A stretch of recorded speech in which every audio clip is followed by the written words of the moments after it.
Chez Marvel, on parle de event, c'est-à-dire de grands événements qui bouleversent l'univers Marvel tout entier et qui concernent un grand nombre de séries, avec en parallèle évidemment une série mère, là où se passe l'essentiel des choses. Et c'est le cas de Blood Hunt qui vient de sortir chez Panini Comics. Alors, comme souvent maintenant, c'est la tradition. Panini propose un softcover qui est la nouvelle appellation de ce qu'on appelait autrefois des revues kiosques, sauf qu'aujourd'hui, il n'y a plus rien en kiosque, alors du coup, on a cette solution de rechange. Ça coûte 16 euros, c'est évidemment d'une qualité supérieure à ce qu'on avait en kiosque autrefois. En gros, c'est une sorte de 100% Marvel avec une couverture souple. D'ailleurs, il existe pour 6 euros de plus la même chose avec une couverture rigide, de manière plus classique, voilà. Donc Blood Hunt, c'est quoi? Eh bien, c'est tout simplement les vampires qui prennent le pouvoir chez Marvel. Alors, quand on dit vampire, on pense à Dracula, sauf que Dracula n'est pas le grand méchant de l'histoire, et que le grand méchant de l'histoire, il s'avère être pour l'instant quelqu'un d'assez insoupçonnable pour l'instant. Alors, bien sûr, il faudra lire jusqu'au bout pour comprendre de quoi il en retourne. Néanmoins, pour le moment, les Avengers se prennent une sacrée raclée. Il y a déjà des pertes importantes.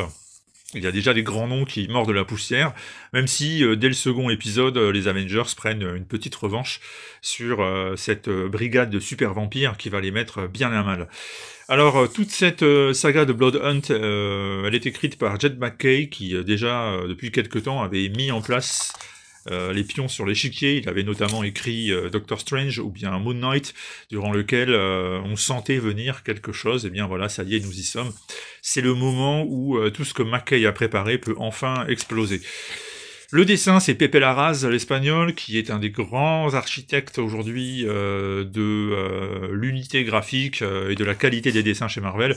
S'il fallait citer 5 ou 6 dessinateurs marquants qui bossent pour Marvel, Larraz en fait partie, c'est irréprochable, comme vous pouvez le constater dans ce que je vous montre. Alors après, qui dit fascicule Panini, dit évidemment, il n'y a pas que Blood Hunt, il n'y a pas que la série mère dont je vous ai parlé, vous avez aussi d'autres titres, comme par exemple celui du Doctor Strange qui est dessiné par Pasquale Ferry, et je ne suis pas un énorme fan de Pasquale Ferry, je vous cache pas. Et puis après, vous allez retrouver d'autres séries, comme celle qui est consacrée à Dracula, justement, où là, par contre, Danny Lore écrit Vincenzo Carato, un napolitain qu'on adore et que l'on a déjà invité d'ailleurs à Nice, et qui est super talentueux et super sympa, s'occupe de cette série. Puis après, on a également la Strange Academy, c'est-à-dire les petits jeunes qui apprennent à se servir de la magie sous l'égide du Doctor Strange. Donc on a plusieurs séries comme ça qui se succèdent. Alors tout n'est pas de qualité identique, évidemment, tout ne va pas forcément vous intéresser, évidemment, mais c'est le jeu, hein, quand on prend les fascicules Panini, le jeu c'est d'avoir une histoire assez complète. On a quand même un regard assez périphérique sur ce qui se passe, mais ça veut dire que la qualité parfois varie et que ce n'est pas forcément le même ton dans tous les épisodes. Blood Hunt et Strange Academy par exemple, c'est pas le même, c'est pas la même tonalité, c'est pas la même maturité dans ce qui est raconté, comme vous pouvez vous y attendre. Donc c'est disponible j'allais dire en kiosque, mais non, c'est disponible en librairie, et puis il y aura 3 numéros, c'est le premier, donc le second en février, le troisième en mars.